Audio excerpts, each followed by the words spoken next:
नमस्कार, आप देख रहे हैं इनसाइडर लाइव। मैं हूं आपके साथ धीरेन्द्र कुमार। इस वक्त मौजूद हैं हम गर्दनी बाग धरना स्थल पर। यहां पर अतिथि सहायक प्राध्यापक धरना स्थल पर बैठे हैं। 5 दिवसीय इनका धरना है और ये लगातार जो है सरकार से मांग कर रहे हैं। क्या कुछ मांग कर रहे हैं, इन्हीं से हम जानेंगे क्या इनकी मांगे हैं और कब से धरना पर बैठ रहे हैं। क्या आप लोगों की मांग है, यहाँ पर क्यों आई हैं?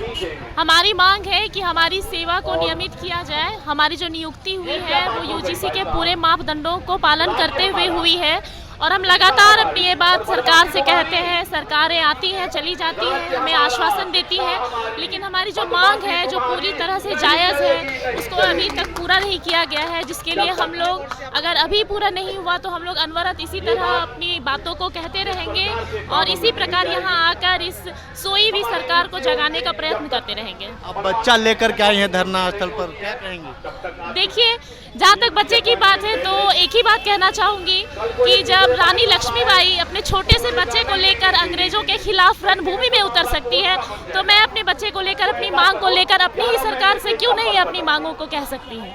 क्या लगता है सरकार आपकी बातों को सुनेंगी, क्योंकि आप छोटे नन्हा बच्चा को लेकर के धरना स्थल पर बैठी हुई हैं? क्यों नहीं सुनेगी, सुनना ही चाहिए। हम सरकार चुनते ही इसलिए हैं ताकि वो हमारी मांगों को सुने, समझे, हमारी मांगों को पूरी करे। तो हमें पूरी उम्मीद है कि सरकार हमारी बात सुनेगी और हमारी मांगों को जरूर पूरा करेगी। आप क्या कहेंगे मैडम? बिल्कुल, मेरा भी यही कहना है। हम लोग यहाँ तिलका मांझी भागलपुर यूनिवर्सिटी से आए हुए हैं और मैं भी 4 वर्ष से कार्यरत हूँ। मेरी मांगे है कि जो है हमारी सेवाओं को नियमित किया जाए, क्योंकि जब हम लोग पढ़ाते हैं तो हर वक्त हमारे दिमाग में ये रहता है कि अभी हमारी सेवा मुक्ति हो जाएगी, अभी सेवा मुक्ति हो, तो हमारे टेंशन बना हुआ रहता है और हम लोग बहुत ज़्यादा फोकस नहीं कर पाते। तो हमारी बस मांगे है कि केवल सरकार इस पर विचार ही ना करे, इस पर कुछ कार्य भी करे। क्या लगता है कि आप लोग धरना प्रदर्शन करने से सरकार आपकी बातों को मानेगी?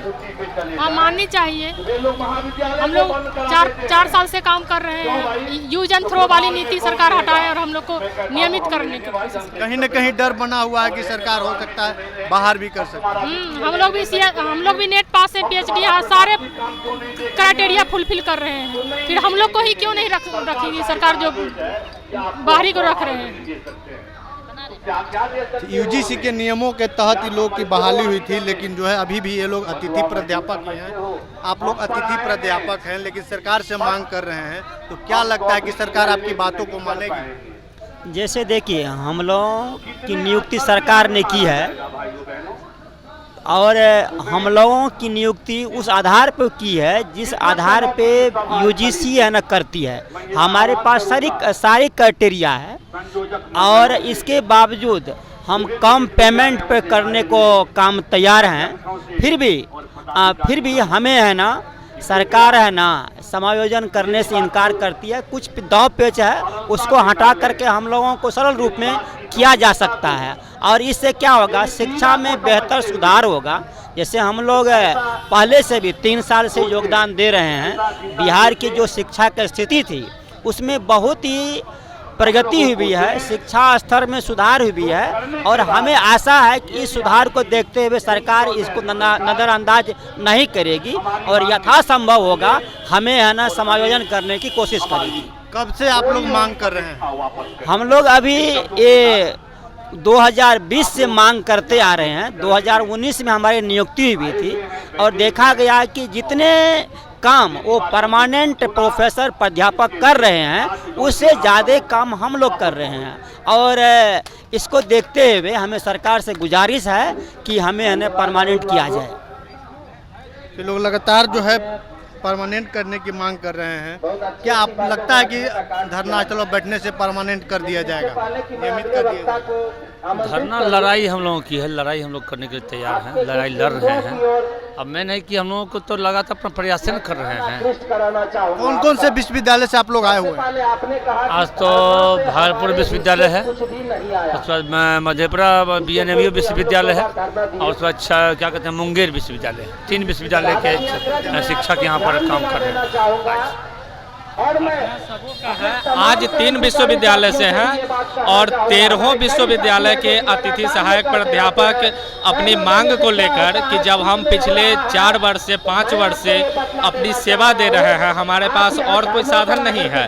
इस बीच में अलग अलग राज्यों में असिस्टेंट प्रोफेसर की वैकेंसी आई, लेकिन हम लोग कहीं और नहीं गए, क्योंकि जब अपने विश्वविद्यालय की सेवा हम कर रहे हैं तो कहीं और जाने की क्या आवश्यकता है। हमने अपने जीवन के कई मौके छोड़े इस सेवा को लेकर, और उसके बाद यदि हमें इस सेवा से हटाया जाता है तो ये सिर्फ हमारे लिए ही नहीं, हमारे पूरे परिवार के लिए, हमारे वजूद के लिए और हमारी शिक्षा व्यवस्था के लिए यह एक प्रश्न चिन्ह खड़ा करता है कि कैसे इतने समय तक सेवा लेकर के आप उसके समायोजन की दिशा में कदम नहीं उठा रहे हैं। कहीं न कहीं डर बना हुआ है कि हटा भी दिया जाएगा सरकार के। डर तो निश्चित रूप में है, क्योंकि अभी तक जैसे 11 महीने पर जो फिर से आपको हर 11 महीने के बाद रिन्यूअल के प्रोसेस से गुजरना पड़ता है कि उस पद पर दूसरे आएंगे, आपको रखा जाएगा या नहीं रखा जाएगा, ये सरकार की मंशा है।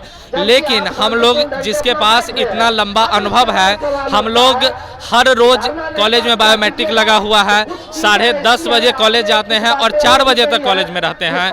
हम कॉलेज में अध्यापन कार्य से लेकर जितने भी कामकाज है उस सभी को सुचारू करते हैं और हमारा खुद ही अस्तित्व खतरे में है, तो हम लोग अपना 100% देने में कहीं ना कहीं चूक जा रहे हैं। आप लोग की बहाली यूजीसी के नियमों के तहत ही हुई थी? जी, जिस पूरी तरह से बीपीएससी ने 2014 में जो नियमावली बनाकर असिस्टेंट प्रोफेसर बहाल किए हैं, उसी नियमावली से सभी अतिथि सहायक प्राध्यापक नियुक्त किए गए हैं। वही इन लोगों के साफ तौर पे कहना है कि यूजीसी के नियमों के तहत हम लोग की बहाली हुई है, लेकिन जो है 4 सालों से हम लोग अतिथि के रूप में कार्यरत हैं, लेकिन हम लोगों को सरकारी नहीं किया जा रहा है, नियमित नहीं किया जा रहा है। लेकिन इन लोगों की मांग है और उम्मीद है कि आने वाले समय में सरकारी हो जाएगी। और भी छोटी बड़ी खबरों को देखने के लिए देखते रहें इनसाइडर लाइव। धन्यवाद।